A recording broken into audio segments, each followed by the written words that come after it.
इजाजत है? तो मैं इंशाल्लाह रिपीट कर देता हूँ ताकि कल जो हमने सुना एक बार फिर पक्का हो जाए। और इंशाल्लाह मज़ीद आज आप पूछना चाहें पूछ भी सकते हैं। ज़कात हर उस आकिल बालिग मुसलमान मर्द और औरत पर फर्ज है जिनके अंदर ये 6 शर्तें पाई जाती हैं। 6 शर्तें क्या है? नंबर 1 वो निसाब का मालिक हो, नंबर 2 वो निसाब नामी हो, नंबर 3 वो निसाब उसके कब्जे में हो, नंबर 4 वो निसाब हाजत असलिया से ज़्यादा हो, नंबर 5 वो निसाब बैंक से फारिग हो, नंबर 6 उस निसाब पर 1 साल पूरा बीत गया हो। ठीक है, डिटेल सुनिए इसका क्या मतलब है। आकिल होना जरूरी है ज़कात फर्ज होने के लिए। लिहाजा जो बंदा पूरे साल पागल रहता है, होश में नहीं आता, चाहे वो दूध का फर्क नहीं समझता, वो पागल है, ठीक है, तो उसका ज़कात फर्ज नहीं है। अगरचे उसके बाप ने उसके नाम करोड़ों की संपत्ति कर दी हो, लेकिन है बेचारा पागल है, ठीक है, माइंड सेट नहीं है, तो इस वजह से उसका ज़कात फर्ज नहीं है। क्योंकि ज़कात फर्ज होने के लिए आकिल होना जरूरी है, ज़कात फर्ज होने के लिए बालिग होना जरूरी है। लिहाजा हमारे नाबालिग बच्चों पर ज़कात फर्ज नहीं है अगरचे उनके बाप ने उनके नाम करोड़ की जायदाद कर दी हो। और मैंने कल समझा दिया था कि खाली नाम करने से मुराद ये नहीं है कि बस नाम कर दिया, नहीं। कुछ लोग, कुछ हमारी माए बहनों के बारे में मुझे ये बताया जाता है, कुछ मसाइल पूछने वाले पूछते हैं फला बहन ने क्या किया, ज़कात ही ना देनी पड़े बच्चे के नाम पर, तो क्यों? नाबालिग पर ज़कात तो फर्ज ही नहीं है, तो इस बहाने ज़कात नहीं देनी पड़ेगी। मैं कहता हूँ ये कंजूसी नहीं है, ये महाकंजूसी है। और ऐसे लोग अगर पूरे साल रोते रहे, धोते रहे, सर पटकते रहे, आंसू बहाते रहे कि पता नहीं क्या हो गया, कारोबार में तरक्की नहीं हो रही, तो उन्हें इस तरफ तवज्जो करनी चाहिए कि अल्लाह की राह में देने में जो महाकंजूसी से काम लिया कि ज़कात न देनी पड़े इसलिए बच्चों के नाम कर दो। अगर ये हीला बहाना आप कर रहे हैं तो बहुत बड़े अल्लाह के बाद यहाँ मुजरिम भी होंगे, और ये अच्छा हीला नहीं है, बहाना ठीक नहीं है, ठीक है।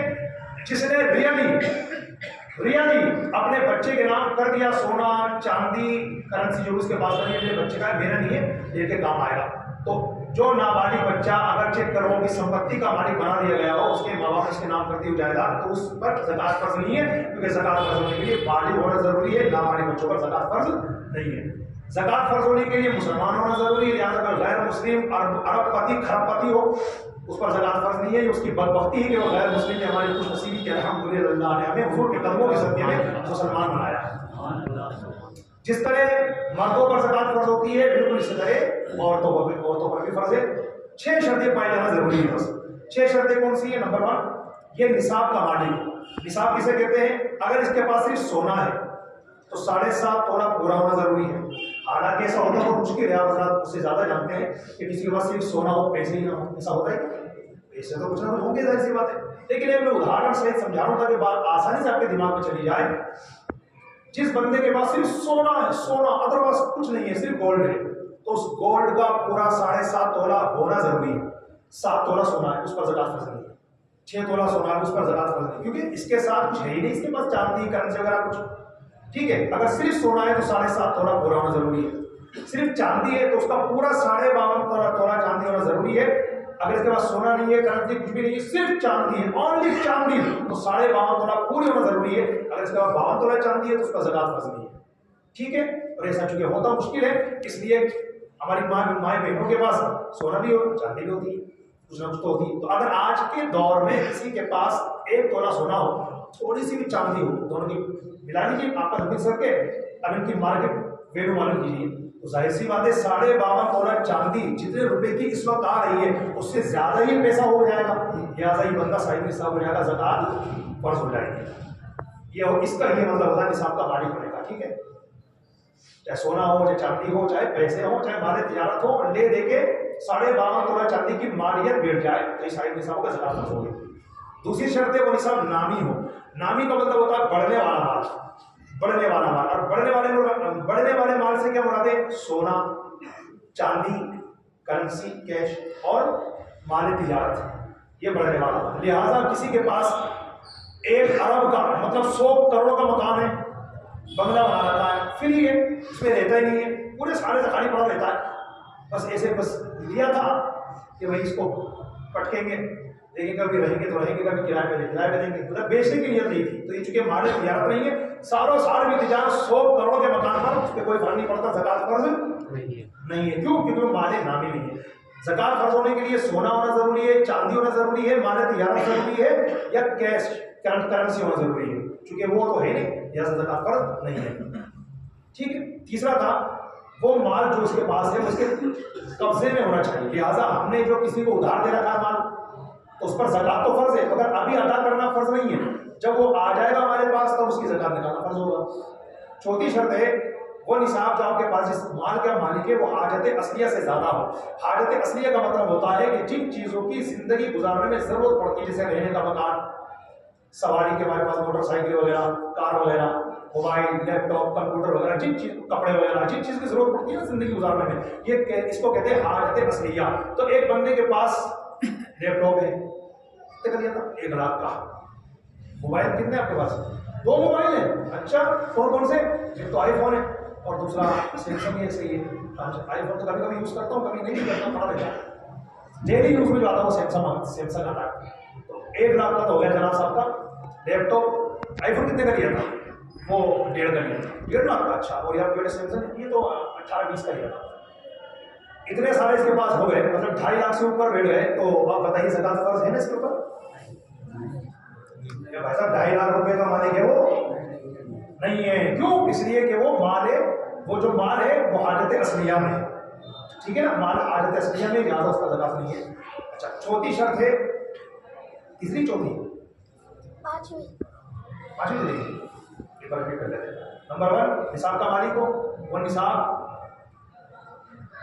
नामी हो, वो निसाब इसके कब्जे में हो, वो निसाब हाजत इसके से ज्यादा हो। बच्चे ने बहुत अच्छा काम किया, 5 चलेगा माशाल्लाह।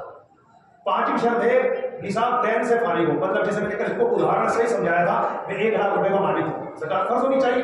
लेकिन सिचुएशन ये है कि 1 लाख रुपए का मालिक तो हूँ, मगर 90,000 रुपए कर्जा ले रखा किसी से, तो 1 लाख में से 90,000 रुपए की रकम माइनस करेंगे तो बचे कितने?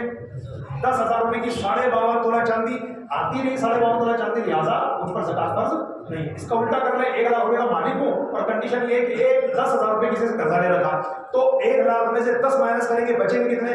90,000 रुपए की, क्योंकि 52.5 तोला चांदी बिल्कुल आ ही जाती है, लिहाजा में साहिब निसाब हो गया, ज़कात फर्ज हो गई। और आखिरी इसकी जो है शर्त ज़कात फर्ज होने की वो ये है कि आपके पास जो माल है उस पर साल बीतना जरूरी है। अभी साल बीता नहीं, जैसे कोई बंदा 7.5 तोला सोना या 52.5 तोला चांदी या 60-65,000 रुपए का मालिक है, 1 लाख 2 लाख रुपए का मालिक है, लेकिन अभी उसके पास आया पैसा, अभी फर्स्ट रमजान ही को आया है और अभी आज माशाल्लाह 7वां रमजान है, तो अभी ज़कात निकालना फर्ज है उसके ऊपर नहीं। आने वाले साल निकालना फर्ज होगा, लेकिन वो चाहे मैं भी निकाल दूं माशाल्लाह, लेकिन करने में देर क्यों करूं? अभी निकालना चाहे तो बिल्कुल निकाल सकता है। एडवांस ज़कात निकालने से ज़कात अदा हो जाती है 100%। ये कल के मेरी बातें आपके सामने रिपीट इसलिए की ताकि मजबूत हो जाए। किसी भाई के जरिए कोई सवाल हो तो बताइए, फिर मैं पर्ची खोलूं। कोई सा भी सवाल ज़कात के ताल्लुक से? माशाल्लाह आपकी खामोशी से लग रहा है कि अच्छी तरह समझ रहे हैं अल्हम्दुलिल्लाह, तो सुभान अल्लाह कहने की इजाजत है। अब आज का एक मसला सुन लीजिए, बहुत जरूरी है ये बात। मैं ये समझता हूँ कि आप में से बहुत कम लोगों को पता होगी जो मैं बताने जा रहा हूँ। मोहतरम और प्यारे इस्लामी भाइयों, ये बात हमेशा याद रखना, ज़कात फर्ज होने के लिए शरीयत क्या देखती है, हमारा इस्लाम क्या देखता है? साल का फर्स्ट और साल का एंड, यानी यहाँ भी बंदा साहिब निसाब होना चाहिए और यहाँ भी साहिब निसाब होना चाहिए। बस बीच में अगर चीज साहिब निसाब ना रहा हो, इसके बावजूद भी साल पूरा होने पर ज़कात अदा करना फर्ज है। मैं इसको उदाहरण सहित समझा रहा हूं, तवज्जो दें। एक बंदा फर्स्ट मुहर्रम को साहिब निसाब हुआ, 1 मुहर्रम को बंदा साहिब निसाब हुआ, 1 लाख रुपए का मालिक मिसाल के तौर पर हुआ। फिर ये महीना साल आगे बढ़ा, सफर का महीना आया, रबी अव्वल का आया, रबी आखिर का महीना आया, इस बीच में इसके पास बीच में जो माल था ना 1 लाख, कम होते होते होते 5,000 रह गया, 2,000 रह गया, 1,000 रह गया, 100 रुपए ही रह गए।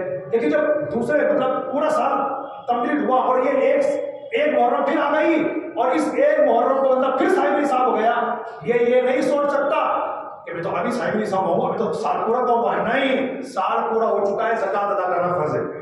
क्यों? फिर रिपीट कर रहा हूं, हमारा इस्लाम देखता है कि ये बंदा साल के शुरू में और साल के आखिर में साहिब निसाब था कि नहीं, दोनों जगह साहिब निसाब था, तो भले बीच में इसका माल कितना ही कम हो गया हो, खत्म तो नहीं हुआ था ना, कम हुआ था खाली, तो इसलिए ज़कात माफ नहीं होगी। इसलिए साल कंप्लीट हो चुका, यहां आपको ज़कात अदा करना फर्ज है।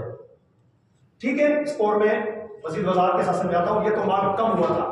दूसरी कंडीशन है माल ज्यादा हो गया। इस 1 मुहर्रम को आप हजरात में से कोई साहब 1 लाख रुपए के मालिक थे, उस 1 मुहर्रम के आने से पहले इन बीच के अंदर वो 1 लाख रुपए अल्लाह ने और बढ़ा दिए, मतलब आपके कारोबार में तरक्की थी, 2 लाख हो गया, 3 लाख हो गया, 5 लाख हो गया, 10 लाख हो गया, 15 लाख हो गया। जब एक मुहर्रम आया साल पूरा होने के बाद, तो आप उस वक्त तक 15 लाख रुपए के मालिक थे, तो आप 1 लाख रुपए के हिसाब से ज़कात निकालेंगे, 15 लाख रुपए के हिसाब से ज़कात निकालेंगे? जवाब दीजिए। नहीं साहब, गलत कह रहे हैं आप, 15 लाख के हिसाब से ज़कात निकालेंगे। क्यों? साल कंप्लीट हो चुका आपका भाई, इसमें आप साहिब निसाब थे, और यहां पहुंचते पहुंचते माल जितना ज्यादा हो गया उन सब की आपको यहां ज़कात एक साथ निकालनी है। आप कहो यार मैं तो मुहर्रम में 1 लाख का मालिक था, ये तो मेरे पास बाद में आया है, इस पर थोड़ी साल पूरा हुआ है। इस्लाम ये कहता है इस पर भी साल पूरा माना जाएगा, जिस तरह 1 लाख रुपए के ऊपर साल पूरा होना माना जाएगा। इस बात को भूलना मत। मुसलमान इस मसले से बहुत धोखे में, पता ही नहीं है, इसलिए वो ज़कात नहीं देते, साल पूरा थोड़ी पूरा हुआ है। जबकि हमारा इस्लाम ये देखता है कि अब अव्वल आखिर यहाँ साहिब निसाब थे ना, थे पक्का, ठीक है, अब बीच में जितना माल बढ़ता चला जाएगा इन सब की आपको 2.5% ज़कात निकालनी पड़ेगी, और जितना माल कम होता जाए भले कम हो जाए कोई दिक्कत नहीं है। यहाँ अगर आप साहिब निसाब है आखिर में तो ज़कात आपको निकालनी पड़ेगी। हाँ अगर, थर्ड कंडीशन, हाँ अगर यहाँ तो साहिब निसाब थे, यहाँ भी साहिब निसाब थे साल के शुरू और आखिर में, लेकिन बीच में आपका माल बचा ही नहीं था, आपके पास कुछ रहा ही नहीं, खत्म सा हो गया था। एक मुहर्रम जब आया तो फिर आप 1 लाख रुपए के मालिक हो गए। अब कोई दिक्कत नहीं है, अभी आपका ज़कात निकालना फर्ज नहीं है। अब इस 1 लाख पर 1 साल पूरा हो जाएगा और फिर आएगा एक मुहर्रम, तो ज़कात निकालना फर्ज है ना। माशाअल्लाह, आसानी से समझ में आई बात आपके। साल के बीच में माल कम हो गया, माल ज्यादा हो गया, माल खत्म हो गया, तीनों कंडीशंस का जवाब मैंने आप हजरात को बता दिया। उम्मीद है समझ में आ गई। बात ना समझ में आया है तो ये तकरीरी प्रोग्राम नहीं है, ट्यूशन क्लास है, आप एक बार पूछ सकते हैं इमाम साहब, एक बार फिर बता दीजिए कि हजरत इस कंडीशन का क्या क्या क्या बोला था आपने, क्या जवाब दिया था, फिर बता दीजिए। तो मैं अर्ज करूंगा, 10 बार अर्ज करूंगा, बस अल्लाह के बंदों अल्लाह का दीन समझ में आना चाहिए। एक बात और, मैं अल्लाह सबको हुजूर के सदक़े में हरम तय्यबे के बाद हाज़िरी अता फरमाए। ध्यान से सुनिएगा, आप मदीने शरीफ में हैं और ज़कात वहां देना चाहते हैं मदीने शरीफ के गरीबों में, तो आप वहां की करेंसी का हिसाब लगाएंगे या इंडिया की करेंसी का हिसाब लगाएंगे? बहुत पॉइंट का मसला है, ध्यान रखिएगा। ये मैं सदका फित्र को भी चलो इसमें ले लेता हूँ, हालांकि 5 दिन के बाद सदका फित्र के मसाले शुरू होंगे, लेकिन अभी भी चलो मैं उसको ले लेता हूँ, बाद में बात आ गई। आप मक्के मदीने में वहां आप सदका फित्र देना चाहते हैं, तो आप वहां की करेंसी का हिसाब करेंगे सदका फित्र देने में या इंडिया करेंसी का हिसाब लगाएंगे? इसी तरीके से वहां ज़कात देना चाहते हैं तो वहां की करेंसी का हिसाब लगेगा ज़कात में या इंडियन करेंसी का? याद रखना प्यारे इस्लामी भाइयों, भूल मत जाना, इस्लाम का जजमेंट और कानून ये है, जब आप सदका फित्र देंगे तो आप वहां की करेंसी का हिसाब लगाएंगे, लेकिन जब आप ज़कात देंगे तो यहां की करेंसी का हिसाब लगाएंगे। फिर रिपीट कर रहा हूं और आसानी से अर्ज कर रहा हूं, जब आप आउट ऑफ कंट्री ज़कात देना चाहते हैं तो आप उस करेंसी का हिसाब लगाएंगे जहां पर आपका माल है। कहां है आपका माल? कहां है? इंडिया में, तो इंडियन करेंसी का हिसाब लगेगा। जब सदका फित्र देना चाहते हैं तो सदका फित्र देने में इस्लाम का कानून यह है कि जहां पर खुद बंदा मौजूद है वहां की करेंसी का हिसाब लगाएगा। अब ये तो मैंने मोहब्बत इश्क़ रसूल में मक्के मदीने की मिसाल दी है, इसको आप मजीद कहीं पर डिवाइड कर सकते हैं। अमेरिका चले जाएं, सदका फित्र देने में वहां की करेंसी का हिसाब होगा, और अगर वहां ज़कात देना चाहते हैं तो इंडियन करेंसी का हिसाब होगा, अगर आप इंडिया के। इसी तरीके से आप किसी और कंट्री में चले जाएं, XYZ, बात समझ में आई आपके? अब जवाब देना, मैं इसको रिपीट कर रहा हूं आपके सामने। बताओ, एक शख्स मक्के मदीने में ज़कात देना चाहता है, करेंसी वहां की लगेगी कि यहाँ की लगेगी? इंडियन करेंसी के हिसाब से वहां ज़कात देगा, ठीक है ना। अब वो फिर वो तो रियाल में है, और सदका फित्र अगर देना चाहेगा वहां पर तो यहाँ की करेंसी या वहां की करेंसी? वहां की करेंसी। और मेरे हिसाब से जो भी हिसाब लगाया था उसके हिसाब से वहां 10 रियाल में इंशाल्लाह आपका एक सदका फित्र अदा हो जाएगा गेहूं के हिसाब से, ठीक है। अगरचे सदका फित्र 4 सूरतों में दिया जाता है, गेहूं, जौ और मुनक्का वगैरह और खजूर वगैरह। इंशाल्लाह इसका बच्चे बयान आएगा तो मैं आखिरी मसला सुन लीजिए। हजरत, वो मेरी बीवी कह रही है कि मेरे जो जेवरात हैं तो वो तो मैं पहनती हूँ, फ्री थोड़ी है जो ज़कात निकालूं मैं, तो वो तो मैं पहनती हूँ, काम में आ रहा है मेरे, तो एक बार पूछ कहना है इमाम साहब से। जी पूछ रहे हैं आप, मैं जवाब दे रहा हूँ। हमेशा याद रखना, सोना और चांदी इनका मसला ये है, काम में आ रहे हो कि ना आ रहे हो, साल ब साल ज़कात लगती रहेगी, इसको ध्यान रखना। सोना चांदी का मसला ये है, इनके जेवरात है सोना चांदी, आप चाहे ऐसे पढ़े आपकी तिजोरी में सज के रखे हुए डेकोरेट, या काम में आ रहा हो आपकी बीवी ने पहन रखे हो, दोनों सूरतों में साल ब साल उस पर ज़कात लगती रहेगी। और एक बात ये भी याद रखना, बीवी के जो जेवरात है ना उसके मालिक चूंकि बीवी है, आप थोड़ी मालिक है उसके, वो बीवी मालिक है, उसकी ज़कात बीवी पर ही फर्ज है, आप पर उसकी ज़कात फर्ज नहीं है। वो बीवी पर फर्ज है, बीवी नहीं अदा करेगी तो गुनहगार होगी। हाँ, इस्लाम ही कहता है एक बंदे की तरफ से दूसरा बंदा नमाज नहीं पढ़ सकता, एक बंदे की तरफ से दूसरा बंदा रोजा नहीं रख सकता, लेकिन एक बंदे की तरफ से दूसरा ज़कात दे सकता है। मेरा भाई उसका आज असर पढ़ने का मन नहीं कर रहा है, इमाम साहब नींद आ रही है, मैं कब्र उठ के सो रहा हूं, आप मस्जिद तो जा रहे हैं, 4 फर्ज तो पढ़ेगा ना, एक मेरे बंदे की भी 4 पढ़ लेना इमाम साहब, बड़ा एहसान हो जाएगा। कोई एहसान नहीं होगा, कब्र में पिटाई बनेगी, क्योंकि एक बंदे की तरफ से दूसरा बंदा जो है नमाज नहीं पढ़ सकता। इसी तरह हजरत आज रोजा रखने का मन नहीं कर रहा मेरा, तो अंबानी ने मेरी दावत की है, तो उसके अंदर लंच है, वहाँ क्या लंच है, तो मैं चाहूंगा कि कल का रोजा नहीं रखना चाहता। अंबानी क्या दावत है तो जाहिर से क्या क्या आइटम होंगे, तो इमाम साहब आप मेरी तरफ से कल का रोजा रख लीजिएगा। रख सकते हैं इमाम साहब? गुनहगार होंगे इमाम साहब, गुनहगार रखेंगे तो उसकी तरफ से वो भी गुनहगार हो रहा है। लेकिन ज़कात का मसला ये है, शोहर पर ज़कात नहीं है, बीवी पर ज़कात फर्ज है ज़ेवरात की। अगर बीवी कह रही है अपने हस्बैंड से कि मेरे सर के ताज आप मेरी तरफ से ज़कात अदा कर दीजिए, शोहर अपने पैसों से अपनी बीवी की तरफ से ज़कात अदा करेगा, 100% ज़कात अदा हो जाएगा। मगर एक बात याद रखना, इसमें परमिशन जरूरी है। विदाउट परमिशन, इजाजत के बगैर शोहर अदा करेगा तो अदा नहीं होगी। हाँ, ये अलग बात है कि हर साल बार बार पूछना, अरे इजाजत है ना, दे दूं क्या ज़कात? हाँ दे दो ना।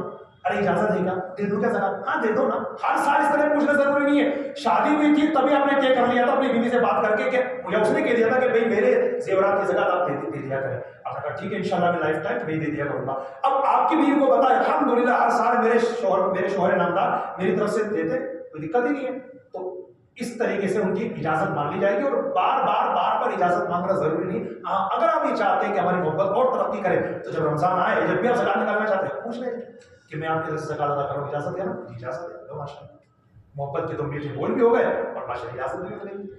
ठीक है, मैं सलाम पढ़ने के लिए खड़ा हूँ, लेकिन आपसे मैं पूछ रहा हूँ, आपसे कोई सवाल तो बता दीजिए।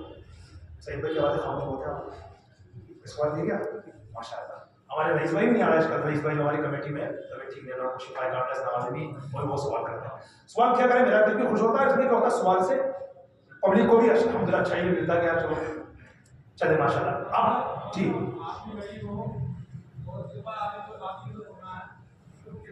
एक बार फिर बोलिए।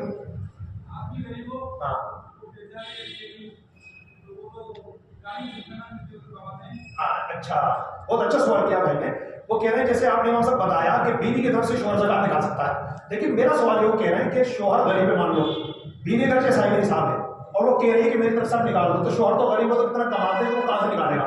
तो कई मरतबा ऐसा होता है कि मान लीजिए अल्लाह ने की दे उस बीवी के पास जो जेवरात है उनकी वैल्यू है 1 लाख रुपए, मान लीजिए 1 लाख रुपए पर 2.5%, 2.5% कितनी ज़कात बनेगी जी? 25 रुपए। तो इस बंदे के पास अगर गरीब है, हो सकता है इसने अपने पास जमा कर रखा हो, है ना, टुक जमा करता है, ये लॉटरी में जमा करवा रखा है, या इसने गुल्लक बना रखा हो जिसमें, या इसने बैंक अकाउंट खुला टुक कुछ ना कुछ जमा करता रहता। तो इसके पास अगर कुछ पैसे हैं 25 लाख, उसको कह रहा खुद कह रहा है, मना नहीं कर रहा, हाँ मैं दे दूंगा, और वो अदा नहीं कर रहा। तो अगर ये गरीब हो, सवाल आपका बहुत अच्छा है, तो मैं जवाब उसी का दे रहा हूँ, अगर ये गरीब हो कोई दिक्कत नहीं है, इसकी बीवी ने इसको इजाजत दे दी, इसने वो इजाजत एक्सेप्ट कर ली और उस इजाजत मिलने पर ये अपनी तरफ से अदा कर रहा, अगर ये गरीब हो कोई दिक्कत नहीं है, इस्लाम को इसकी ज़कात 100% कबूल है। ठीक है माशाल्लाह, आपने बहुत अच्छा सवाल किया, आपको जज़ाकल्लाह खैर से नवाजे। फिर कल तशरीफ लाइए, अल्लाह पाक आपको कबूल की तौफीक दे।